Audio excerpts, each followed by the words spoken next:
Hunk of butter there. Rub this in.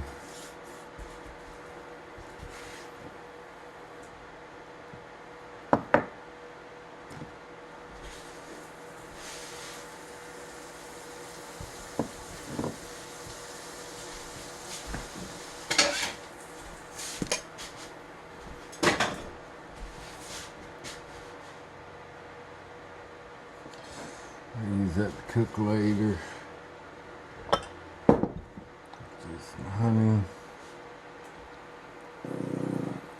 Well, excuse you. That was the spaghetti sauce, guys, not me. My bad. Some honey, some fold action. Oh, that's not the best fold I've ever seen.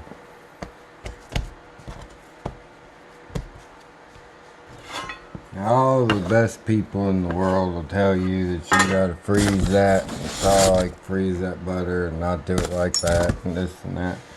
But to be perfectly honest, I've never had an issue with it. My biscuits fluff up just fine. I have no issues with them. So we're gonna go ahead and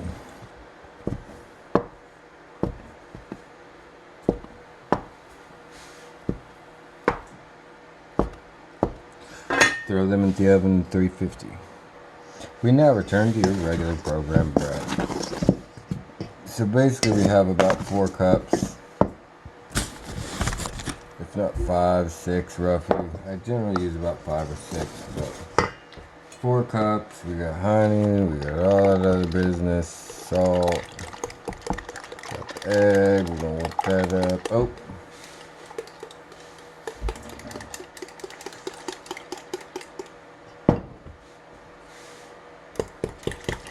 Alright. Added the starter. I just put a scoop of starter in the milk, whipped it up with the egg white. We got just a couple scoops of salt. Yeah, I did add some honey. Usually add some sugar to the bread. Get that good and mixed up. Dump it out.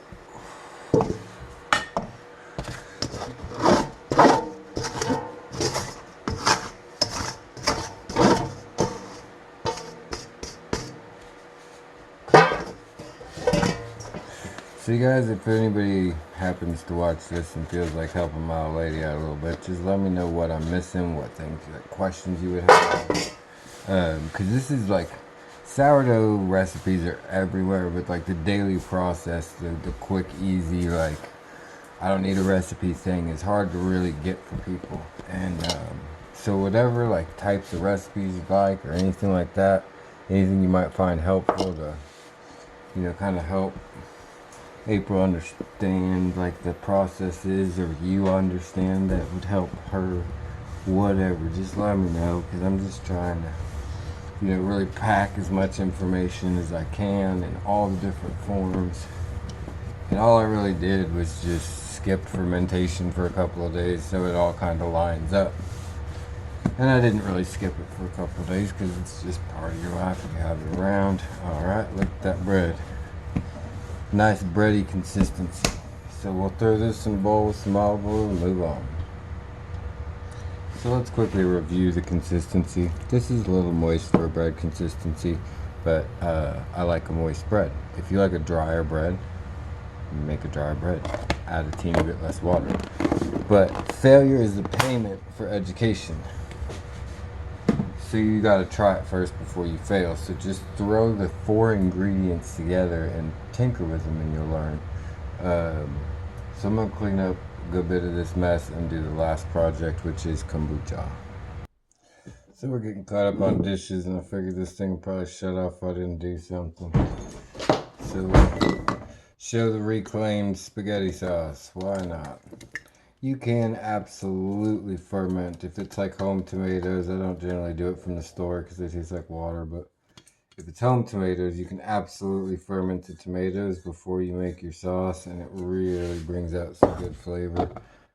I mean, it's not, you know, astronomical, but it's definitely a completely different tasting thing. This is kombucha in all its ugly glory. Kombucha is a unique little thing. It's got a scoby, you can learn all about it, nobody really gives a crap. This is overdone, this was for my animals, and I'm going to make apple cider vinegar with it real quick. Ta-da! Alright, so, uh-oh, what did I do? Oh, here's the sea salt. Alright, so with the apple cider, I basically poured off some kombucha from the main jar. This one here. I'm going to put the cut up apples. I just scrub the skins off because they're store-bought and shove them in here.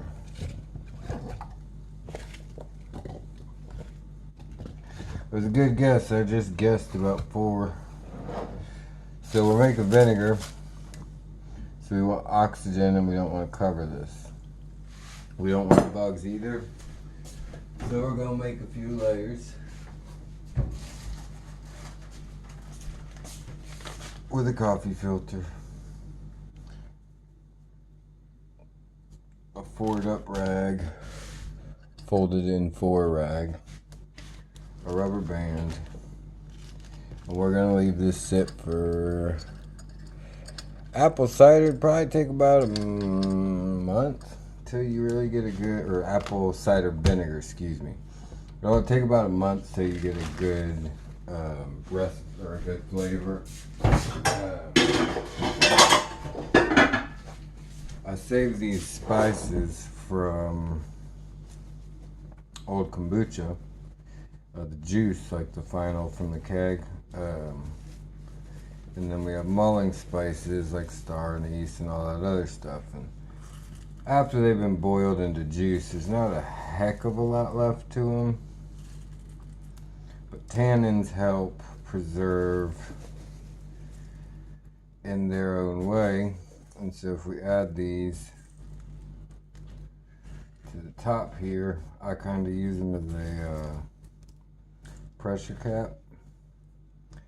So this will bubble and ferment, and I'll probably have to dump a little bit out, but those apples will get mushy and they should sink down a little ways.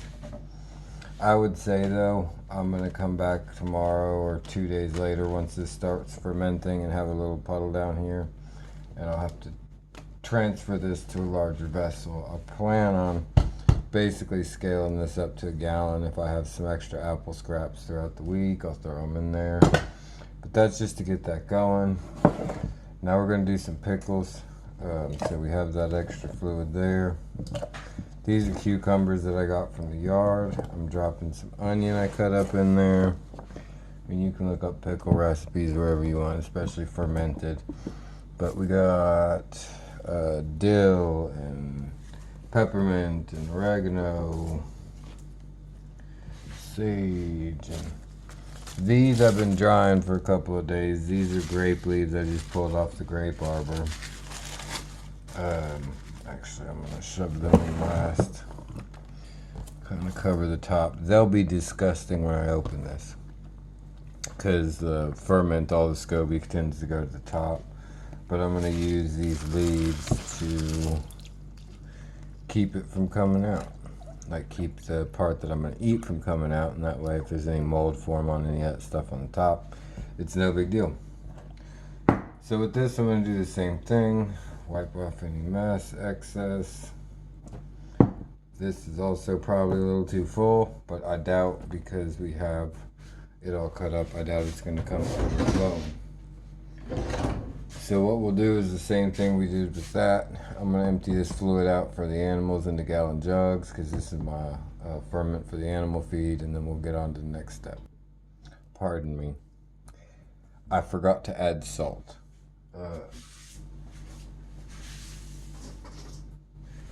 Salt is a fairly important part of fermenting, but it is not exactly what I'd call necessary. So they say to use 2% salt from the way of the organic matter that you're using, and that's about how I measure 2% salt.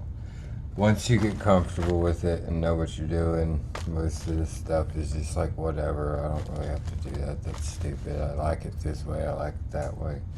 And you pretty much just let it sit. It'll get bubbly, and whenever you're ready to taste it and get your balls up to taste it, taste it. Tip for it: occasionally when you're doing this, you'll get a scoby that forms on the inside here, and you got to pull that out, or else your fluid is going to come out super slow. So alright, so that's the animal's kombucha. All I do is dump that in a 5-gallon bucket with grains, filled about halfway full of grains and water, and it ferments their feed. This was some peach juice we made, and I added some kombucha to it. It's got this gross little scoby on the top, but you just pull that off. A lot of times I just strain it when I put it in the cup. And this is probably going to be slightly vinegary because I used it, look at that head, just like a beer. But since I used a mason jar, they don't always have the most perfect seal I've ever seen. And can get a little bit vinegary in taste, but I can guarantee you with them bubbles from the carbonation that thing just put off, we will get some good tasting beer out of there. So that's how you enjoy it. You can literally just make some juice. So we're gonna go into really quickly how that juice is made. Alright, so what we have here is basically juice. I added probably about a 3-pound bag of fruit from Kroger, or from Walmart I think it was. Just mixed berry. A lot of times when we run out of fruit we process throughout the summer, we just go get a bag of freezer fruit, dilute it. It takes a little bit of getting used to as far as how much fruit, like in water, but really covering the fruit, just covering it is pretty good strength juice. Give you a fairly decent beer, a little bit watery. But not watery, but like wouldn't be like really super strong. You know, some people double wash where you like take all this fruit out, do this, and then add even more fruit, and so it's like super potent, ultra strong stuff. But this part is a little bit of work. But without a juicer, honestly, the parts that it takes to clean up a juicer are such a mess that the 5 minutes it takes me to get this done, really not a big deal. So we're just squeezing the bulk of it out until it gets dry enough for us to be like, alright, fine, I'll take that as a loss. So all I'm going to do is finish straining this. I'm going to add some sweetener to taste. When you're fermenting in kombucha, you always want to add more sugar than you can taste. So you can use molasses, you can use honey, you can use maple syrup, you can use white sugars just fine, cane sugars just fine. Really whatever you want to do. You want to add sugars to increase the fermentation process, but it will also increase the alcohol content by like the complete final ferment product. You know, like that mason jar I left sitting there has been a little bit overdone, so it's like probably full alcohol strength. If I was to taste it, it would taste just like a beer. So in pressure cap bottles, in old 2-liter bottles, you get a lot better carbonation. You can really use anything that gets a good seal. And so the difference is, you see from these things, they have no seal on the top, and so the air can get to it and it'll turn to alcohol, and then alcohol will turn to vinegar. And there's a lot of debate as to whether a kombucha scoby is a vinegar mother or whatever, but it really doesn't matter. It will make you vinegar, and they taste the same. So we got our pulp down to, I'll call that good enough. I can toss that to the sheep and let them enjoy it. Let me do that real quick. Alright, so before I sweeten it, I'm going to dumping it I'm going to dump it through a coffee filter to grab out any impurities, because it's not necessary, and we as American white folks have a bad habit of focusing too much on clarity and purity and all that other stuff. But in reality, the vegetable matter does make a little bit of a pulpy, cloudy color to it at the end of the ferment, and it can be kind of disconcerting to look at. It's not bad to taste, but it does, once it's like overly fermented, it will generally give it more of a pungent taste if you don't filter it out. So we'll be right back. Alright, I didn't spice this before I made it, so while I sweeten it, I'm going to spice it. In order to do that, I'm going to dump off a little bit of this juice. We're going to go ahead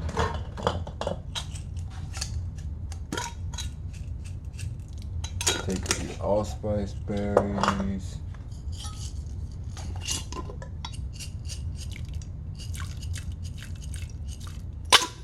cinnamon,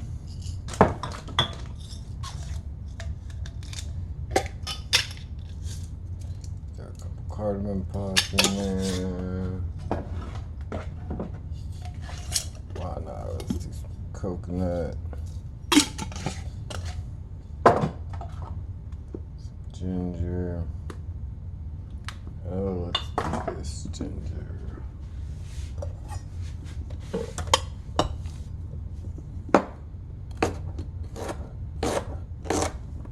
Alright, so I'm just going to boil that for a bit and let it get the flavors out of the spices. I'm going to throw some sweetener in it, and I'll show you that step when I get there. Alright, so in order to feed the kombucha that we just poured off, we need tea. So I generally do 6 bags of tea to about a gallon and a half of water. It's about a gallon. We do a lot of kombucha. So I'm going to sweeten this a little bit. I'm going to put about a cup of sugar in it, and that's really the whole process.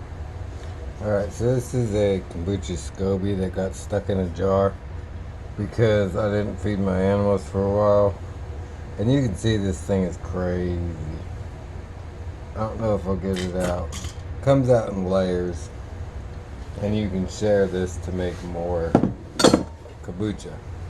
This is cellulose, and it looks kind of gross when it gets old, but when it's new, it's like a meaty substance, and it literally will fill the volume of the container. And it doesn't matter to get it into this tea because I'm going to be feeding it to the kombucha later. This you can grind up and make in desserts, feed it to your chickens, whatever. I'm throwing it in the scrap bucket. I lied, I'm throwing it in my sheep's kombucha. So basically I got the sugar melted in for the tea, and we will mix that up and get it dumped over in just a second. Alright, so this is the humans kombucha. I've drained off all I need to use. I'm taking that tea that I put actually it was probably half a cup of sugar I think I did for the whole thing. We'll fill this back up, and 7 days later we will have functional kombucha.